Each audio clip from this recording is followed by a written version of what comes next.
భాద్రపద మాసంలో గృహప్రవేశం చేయొచ్చా లేదా? గృహ ఆరంభం, గృహప్రవేశానికి వేరువేరుగా ముహూర్తాలుంటాయా? భాద్రపద మాసం గృహప్రవేశాలకు చెప్పిన మాసం కాదు. ఈ మాసంలో గృహప్రవేశం చేస్తే అగ్ని ప్రమాదం చోటు చేసుకునే అవకాశం ఉంటుంది అని మనకు మత్స్య పురాణం వివరిస్తుంది. గృహప్రవేశ, గృహ ఆరంభ సంబంధిత మాస నియమాలను మత్స్య పురాణం తెలియజేస్తుంది. ఏ మాసంలో మంచిది, ఏ మాసంలో మంచిది కాదు. శ్రావణ మాసంలో గృహప్రవేశం చేస్తే ఆ ఇంటికి సేవకులు లభిస్తారు, కానీ గృహ ప్రారంభం చేయకూడదు.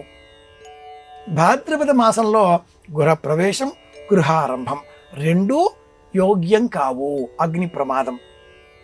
మాఘాది పంచకములలో మాఘం, ఫాల్గుణం, చైత్రం, వైశాఖం, జ్యేష్టం ఈ మాసాలలో గృహప్రవేశం కానీ గృహారంభం కానీ నిర్వహించినట్లయితే ఆ ఇల్లు శతమానం 100 ఏళ్ల కాలం పాటు కలకాలం ఉంటుంది.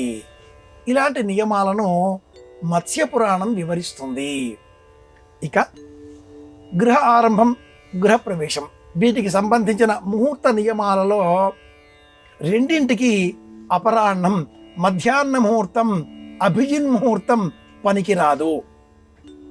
గృహారంభమైన గృహప్రవేశమైన అభిజిన్ ముహూర్తంలో చేయకూడదు. బ్రాహ్మీ ముహూర్తంలో ఆచరించవచ్చు, లేదా సూర్యోదయానంతరం మొదటి లగ్నంలో ఈనాటి కాలం చేస్తున్నారు.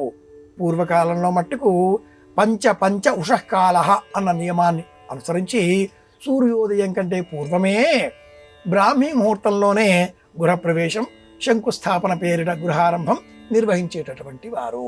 ఇది విశేషం.